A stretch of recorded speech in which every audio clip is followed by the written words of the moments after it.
जय श्री राधे कृष्ण भक्तों। आज हम आपको माघ मास का 7वां अध्याय सुनाने जा रहे हैं, जिसमें वैश्य पुत्र विकुंडल और देवदूत संवाद का वर्णन किया गया है। दत्तात्रेय बोले, हे चित्रगुप्त। चित्रगुप्त द्वारा उन दोनों को लेखा लेने पर यमराज ने दूतों को आज्ञा दी कि एक को तो घोर नरक में ले जाओ जहाँ कठिन वेदना होती है, और दूसरे को स्वर्ग में ले जाओ जहाँ उत्तम भोग है। तब यमराज की आज्ञा पाप दूतों ने वैसा ही किया। हे राजन, बड़े भाई को तो रौरव नरक में फेंका और जहाँ घोर कष्ट है, और छोटे भाई से दूत इस प्रकार सुंदर वचन बोले, हे विकुंडल, तुम मेरे साथ स्वर्ग में चलकर अपने कर्मों से किए हुए दिव्य भोगों को भोगो। यह सुनकर वह हृदय में आश्चर्यचकित होकर विचारने लगा कि किस कारणवश मुझे यह फल मिला है।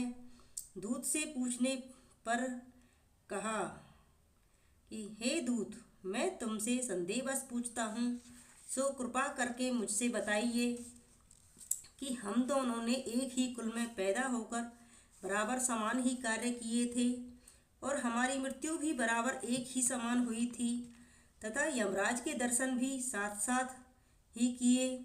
तब किस कारण मेरे बड़े भाई को नरक में फेंका गया और मुझे स्वर्ग कैसे मिला।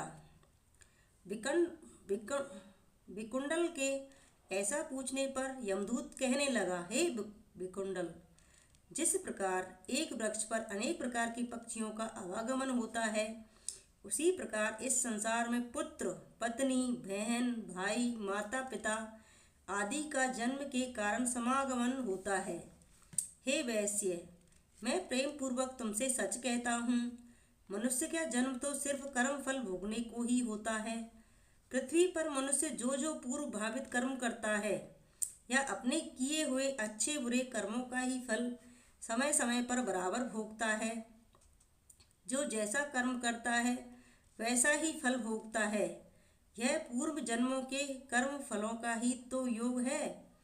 कभी भी कोई भी मनुष्य दूसरे किसी के किए हुए कर्म का फल नहीं भोगता। पूर्व जन्म के कर्म फल के कारण ही तुम्हारा भाई अत्यंत पापों से ग्रसित होकर घोर नरक में गया है, और पूर्व जन्म के कर्म फल के कारण ही तुम धर्मात्मा सदैव स्वर्ग को प्राप्त करते हो। एक ही कर्म करता अपने किए हुए शुभ अशुभ कर्मों को बार बार भोगता है, कोई किसी के कर्म को प्राप्त नहीं होता। विकुंडल ने कहा, मैंने भी इस जन्म में प्राय पाप ही किए हैं, पुण्य नहीं किए हैं। हे